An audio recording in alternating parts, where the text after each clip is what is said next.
हमारे साथ जो बात दीपक जी कह रहे हैं, हमारे साथ दिक्कत क्या है ना, और कांग्रेस जैसी बड़ी पार्टी को इस सोचना चाहिए।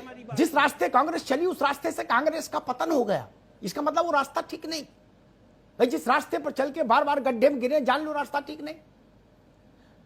कृष्ण जब कृष्णा होके पश्चिम से आए तो हमको कृष्ण समझ आता है, उससे पहले नहीं समझ आता। जब वो कृष्णा होके पश्चिम से वापस लौटते हैं तो हम कहते ओ माय गॉड कृष्णा।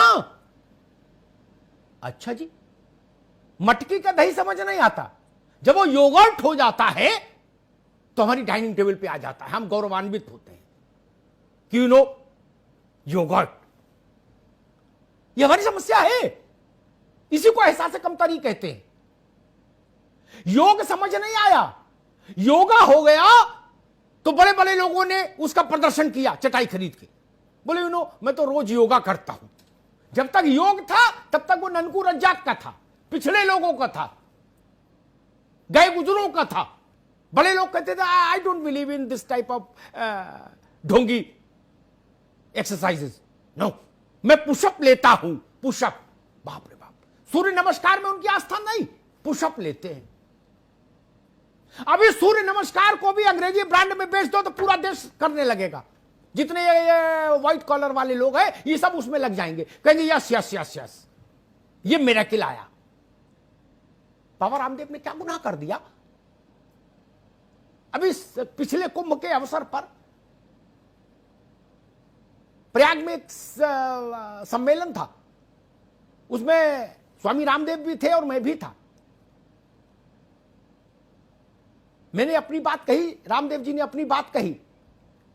मैंने जो अपने सामने सामने बैठकर मंच पर उनको सुना, उसमें उन्होंने कहा कि मैं योग का प्रवर्तक नहीं, जितनी दवाइयां बना रहा हूं उनका मैं प्रवर्तक नहीं, मैं उनका आविष्कारक नहीं।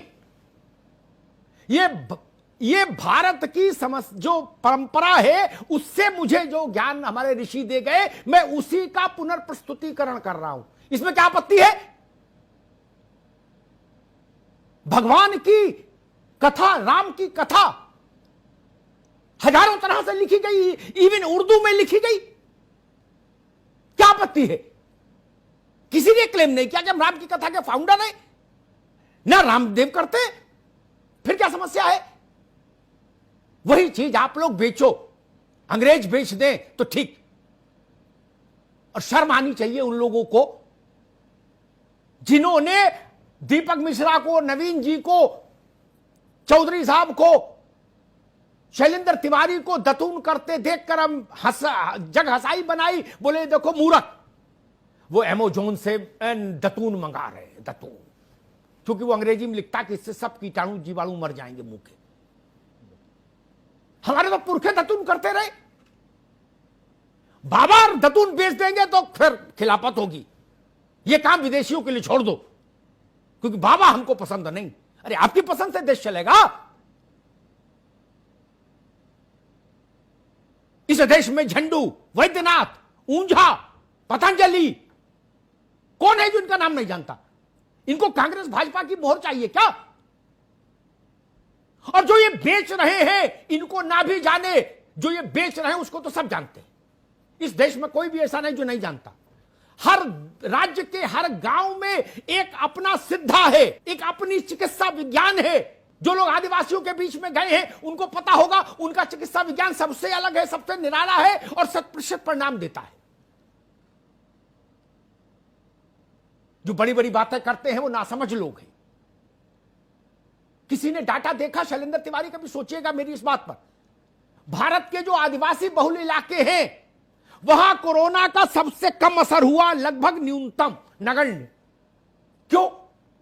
वो तो अमेरिका की गोली नहीं खाए, ट्रंप का इंजेक्शन नहीं लगाए, वैक्सीन तो आई नहीं, बचे ना। वो उसी चीज से बचे जिस चीज को रामदेव बेचना चाहिए, बता रहे हैं। जो भारत का सदियों से, पीढ़ियों से ज्ञान चलता आ रहा है। नाभि पर, बच्चे की नाभि पर हींग का घोल लगा दे और बच्चा सो जाए, पेट का विकार शांत हो जाए। क्या यह हमको अमेरिका से सीखना पड़ेगा? दूध पिलाने के बाद बच्चे को कंधे पर रख के उसकी पीठ ठोकनेंगे ताकि उसको डकार आ जाए, इसलिए अमेरिका सीखेंगे। और कोई ये बताए तो उसकी खिल्ली उड़ाएंगे। ये भारत के पुरुषार्थ का अपमान है, ये भारत की परंपरा का अपमान है, संस्कृति का अपमान है, 5000 साल की सभ्यता का अपमान है। सुश्रुत को पढ़िए, चरक को पढ़िए, दैहिक दैविक भौतिक तापा सबके उन्मूलन की व्यवस्था भारत में थी। ये भारत ऐसे जी रहा था क्या? इतिहास बताता है हमको, जब अमेरिका पैदा नहीं हुआ था तो हिंदुस्तान के पास एक विकसित सभ्यता थी जिसमें सब कुछ था। और भगवान वाल्मीकि ने रामायण लिखी, राम की कथा लिखी, बहुत अच्छा लगा। केशव दास ने भी रामचंद्र का लिखी, वो भी अच्छी लिखी। कंबन ने लिखी, वो भी अच्छी लिखी। लेकिन राम को गांव गांव घर घर पहुंचाने वाले तुलसी ही हैं, जिन्होंने कहा से ये राम में सब जग जानी, करहूं प्रणाम जोर जुग पानी। जितनी चौपाइयां रामचरित मानस की भारत की जुबान पर हैं, किसी ग्रंथ की नहीं। यह क्रेडिट जाता है तुलसीदास को। कथा वो नहीं लाए थे, कथा तो थी, उसका प्रस्तुतिकरण। रामदेव पतंजलि नहीं है, लेकिन पतंजलि ने जो सूत्र दिए उनको लोकग्राह्य बनाने का काम बाबा रामदेव ने किया है। क्या आपत्ति है? कोई विदेशी ये कर देता तो छत पर खड़े होकर नाच रहे होते सब लोग उसकी स्तुति में। और बाबा पुरुषार्थ नहीं कर सकता, उद्यम नहीं कर सकता, क्यों भाई? क्यों नहीं कर सकता? क्या वस्त्र से व्यापार तय होगा? और फिर भी 103 रुपए में 10 गोली तो नहीं बेच रहे ना। और अभी वैक्सीन आने दो, वैक्सीन के नाम पर जो भी आएगा। और किसी ने एक ठीक बात कही, मैं उस बात को अंत में जरूर कहूंगा, मुझे बात अच्छी लगी और जिम्मेदारी से कहूंगा। मैं विज्ञान, चिकित्सा विज्ञान का कोई विशेषज्ञ नहीं, लेकिन मेरी समझ और पूर्व के अनुभव ये कहते हैं, जो भी चीज आएगी वो इम्यूनिटी को मजबूत करने की ही आएगी। किसी भी वायरस के उन्मूलन की दवा आज तक विश्व में नहीं बनी। जो लोग बहुत ज्यादा उत्साहित हैं, विदेश की प्रतिभा को लेकर बहुत ज्यादा डांसिंग मूड में हैं, वो लोग कान खोल के सुन लें। इबोला, सार्स, चिकनगुनिया, जितने भी वायरस आए हाल के 10-50 एक साल में, वो आज तक धरती पर हैं और वैज्ञानिक कह रहे हैं ये हजारों साल तक धरती पर रहेंगे। हाँ, इन जो दवा है ये खा लोगे या लगा लोगे इंजेक्शन, तो आपका सिस्टम इतना मजबूत हो जाएगा, यानी चोर तो रहेंगे, आपके घर में नहीं घुसेंगे। इसी को तो इम्यूनिटी सिस्टम कहते हैं। डेंगू, चिकनगुनिया, पोलियो, चेचक, क्या ये वायरस खत्म हो गए? No no no. हमने इम्यूनिटी ही तो डेवलप की ना। और बाबा भी वही कह रहे हैं।